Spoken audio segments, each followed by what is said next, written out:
Of you and welcome to today's paper discussion. हमारा आज paper number 10 हुआ था, daily test paper number 10 NDA का। तो let's start the discussion of the questions of this particular paper. तो आज के पेपर का जो सबसे पहला क्वेश्चन था वो था कि if tan alpha is equals to k cot beta, ये हमें दिया हुआ है और हमें निकालना है क्वेश्चन में the value for cos alpha minus beta whole upon में कॉस अल्फा प्लस बीटा, ये हमें जो फाइंड करना है। तो देखो क्वेश्चन में साइन और कॉस तो कहीं है नहीं, तो सबसे पहले मुझे यहाँ पे साइन और कॉस को लाने की ज़रूरत है, जो कि मैं टेन के जगह sine alpha by cos alpha लिख के ला सकता हूँ और कॉट बीटा के जगह cos beta upon sine beta लिख सकता हूँ। अब अगर मैं इसको क्रॉस मल्टीप्लाई करता हूँ तो it will become sine alpha sine beta whole upon में cos alpha cos beta is equals to K by 1। और इसी को अगर मैं यहीं पे उल्टा कर दूं तो ये बन जाता है, क्योंकि मैं इसको देख पा रहा हूँ, इसको ऊपर ले जाता हूँ, cos alpha cos beta upon में साइन अल्फा साइन बीटा, और ये हो जाएगा 1 अपॉन में के। तो अब अगर मैं इसके अंदर अपनी प्रॉपर्टी जो कि हमने पहले काफ़ी क्वेश्चंस में यूज़ की हुई है, that is componendo and dividendo property लगाता हूँ, तो इसके according I can write a plus b upon a minus b is equals to c plus d upon c minus d. तो इस फॉर्मूला को यहाँ यूज़ करते हैं, तो ये लेफ्ट हैंड साइड में आ गया cos alpha cos beta plus sine alpha into sine beta whole upon में cos alpha cos beta minus sine alpha sine beta, और ये बन जाएगा 1 प्लस के अपॉन 1 माइनस के। तो अगर मैं यहाँ पे ध्यान से देखूँ तो ऊपर वाला पार्ट जो है that is the formula for cos alpha minus beta, और जो नीचे वाला पार्ट है वो फॉर्मूला बन गया कॉस अल्फा प्लस बीटा का। And the answer is 1 plus के अपॉन 1 माइनस के, जो कि मेरा पहला ऑप्शन में अवेलेबल है। तो अब चलते हैं नेक्स्ट क्वेश्चन की तरफ। नेक्स्ट क्वेश्चन है, तो मैं दो इक्वेशंस दिए हुए हैं, एक है P sine theta plus Q cos theta equals to A, और दूसरा इक्वेशन है P cos theta minus Q sine theta equals to B. और हमें क्वेश्चन में फाइंड आउट करना है P plus A whole upon में Q plus B plus Q minus B whole upon में पी माइनस ए। तो ऐसे क्वेश्चन में काफ़ी सारे क्वेश्चन हम पहले भी इस तरह का कर चुके हैं। तो थीटा को लेट कर लो 0 डिग्री, इससे क्या होगा, पी साइन थीटा वाला टर्म कैंसिल हो जाएगा, क्योंकि साइन 0 0 होता है और कॉस 0 1 होता है, इसलिए ए की वैल्यू आ जाएगी क्यू। सेम उसी तरीके से दूसरे इक्वेशन में ये वाला टर्म कैंसिल हो जाएगा, क्योंकि साइन 0 0 होता है और कॉस 0 1 होता है, तो यहाँ से बी की वैल्यू आ जाएगी पी के इक्वल। अब इन वैल्यूज़ को लेके यहाँ पे जहाँ पे भी ए और बी दिख रहा है वहाँ पे पुट कर देते हैं। तो पी प्लस ए की वैल्यू है क्यू और नीचे क्यू प्लस बी की वैल्यू है पी, तो ये दोनों कैंसिल हो गए, यहाँ से आ गया 1। अब यहाँ चलते हैं आगे, q माइनस बी की वैल्यू है p एंड p माइनस ए की वैल्यू है q। तो यहाँ पे थोड़ा सा ध्यान से देखो, तो ये q माइनस पी और ये p माइनस क्यू है, तो ये कैंसिल तो होंगे लेकिन एक -1 रह जाएगा।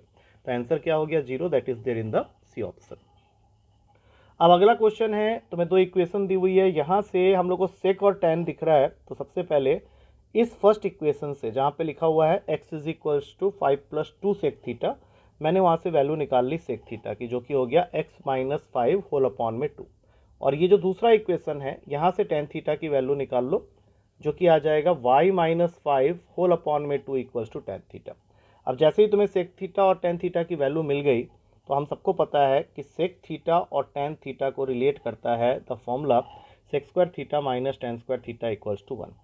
तो ये मैंने लिख के यहाँ पे इसकी वैल्यू डाल देनी है।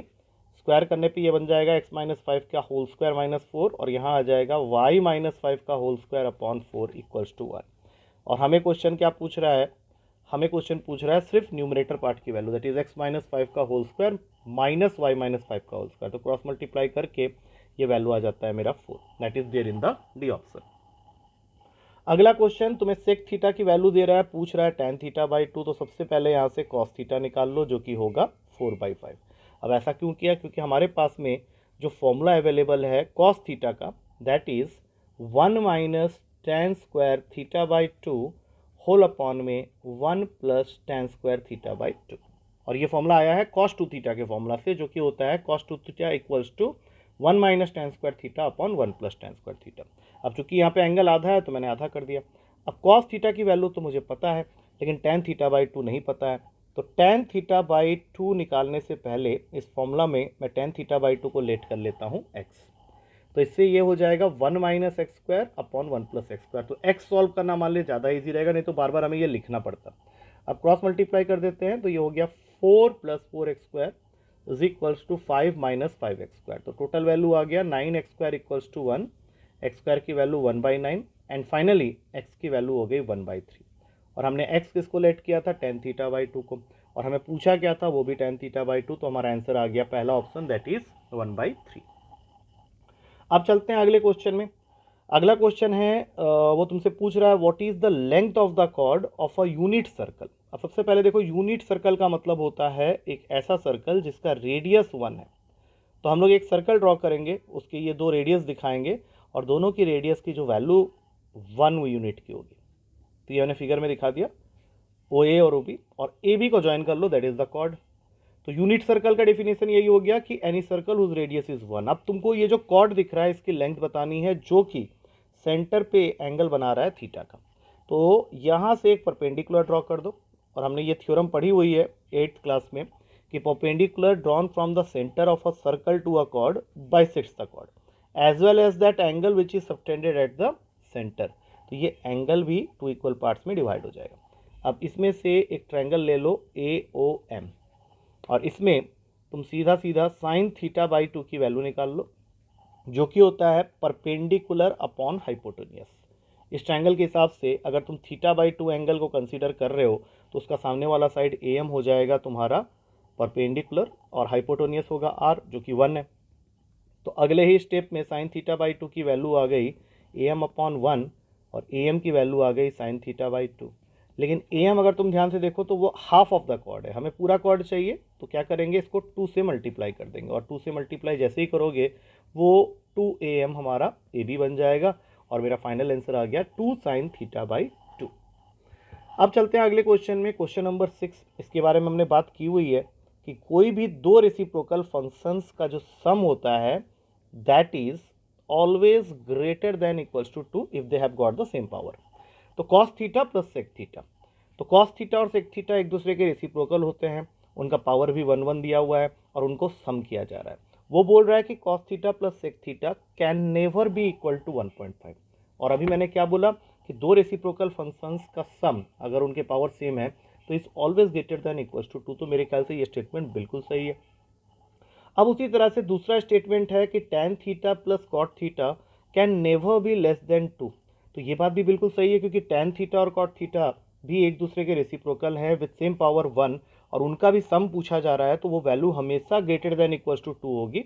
और यहाँ पे ये लिखा हुआ है कि it can never be less than 2। तो ये स्टेटमेंट बिल्कुल सही है। तो इस हिसाब से तुम्हारा सी ऑप्शन बिल्कुल सही आंसर होगा। Both 1 and 2 are correct statement. अब चलते हैं क्वेश्चन नंबर 7 में। इस क्वेश्चन में तुम बैलेंस करने के लिए थीटा और अल्फा को वैल्यू पुटिंग से 0 दे दो, क्योंकि अगर तुम लेफ्ट हैंड साइड में साइन 0 रखते हो तो तुम्हारा लेफ्ट हैंड साइड 0 हो जाता है, और राइट हैंड साइड में तुमने थीटा और अल्फा दोनों को 0 किया तो राइट हैंड साइड भी 0 हो जाता है। अब इन थीटा और अल्फा की वैल्यू को यहाँ पुट करोगे तो ये 0 प्लस ये भी 0 हो गया, तो आंसर 0 है। बी इसका बिल्कुल सही आंसर, और कुछ करने की जरूरत नहीं है। अगला क्वेश्चन, इसकी वैल्यू निकालनी है tan 200 degree whole multiplied with cot 10 minus tan 10 degree. तो tan 200 को हम लोग लिख सकते हैं tan 180 प्लस 20, और tan 180 प्लस 20 होता है माइनस का tan 20 डिग्री। थर्ड क्वाड्रेंट में जा रहा है, नहीं थर्ड क्वाड्रेंट में तो ये पॉजिटिव होता है, तो प्लस का tan 20 डिग्री। अब यहाँ आते हैं cot 10 माइनस tan 10, इसको लिख सकते हैं cos 10 upon sine 10 minus sine 10 upon cos 10। सबसे पहले तो ये लिख दिया मैंने।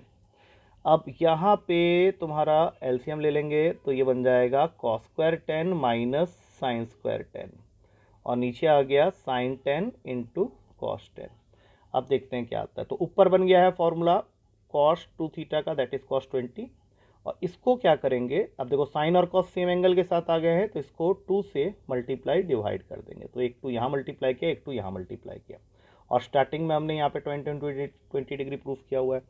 अब यहाँ से cos 20 नहीं cos 10 है ना, अच्छा नहीं, तो ये tan 20 हो गया, ऊपर में 2 cos 20 है, नीचे बन गया sin 20। क्योंकि 2 sin थीटा cos थीटा जो होता है sin 2 थीटा का फॉर्मूला होता है।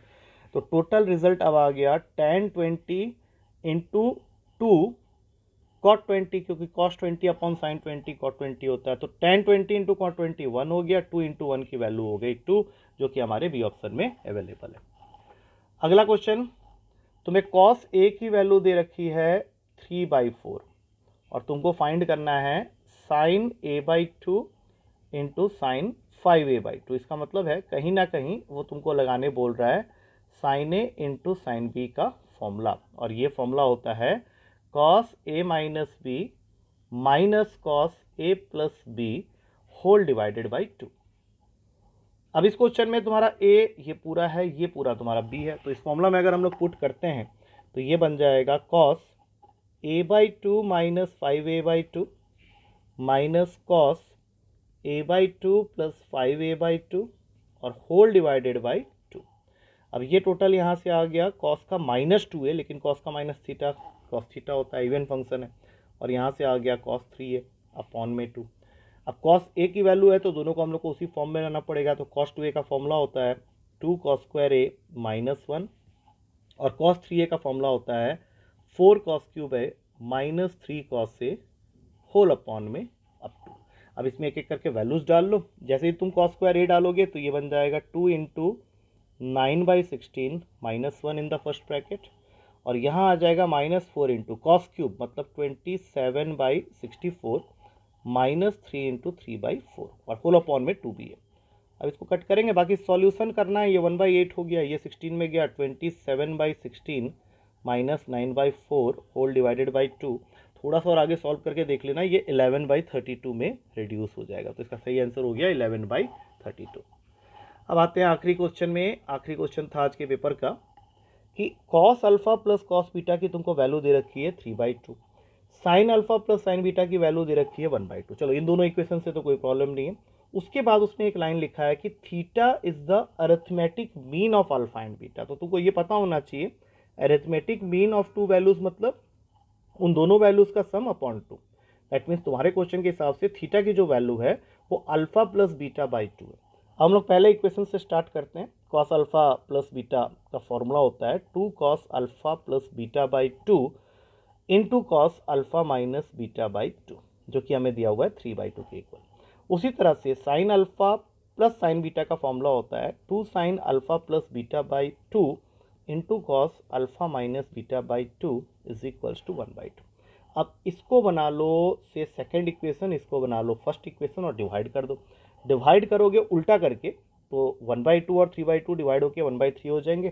सोचो ये ऊपर है तो यहाँ पे खाली बच जाएगा tan alpha plus beta by 2 और ये दोनों कैंसिल हो गए। अब तुमको क्या करना है, देखो tan alpha plus beta by 2 जो है वो तुम्हारा और कुछ नहीं थीटा है, तो tan थीटा की तुमको वैल्यू मिल गई है 1/3।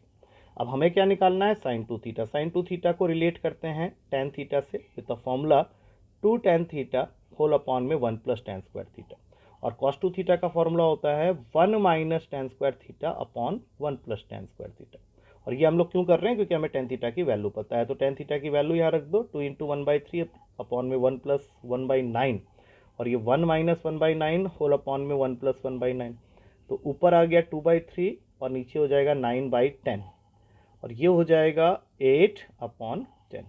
अब ये दोनों को कट कर दो, ये तुम्हारा 6/10 8/10 आ रहा है, मतलब 14/10, और सब कुछ काट के तुम्हारा आंसर बन जाता है 7/5, क्योंकि 14/10 कट होगा तो बन जाएगा 7/5। I hope with this we come to the end of this particular video, और कल फिर मिलते हैं नेक्स्ट पेपर के सॉल्यूशन के साथ। इसको ढंग से देख लेना एक बार, ठीक है। चलो take care and good night.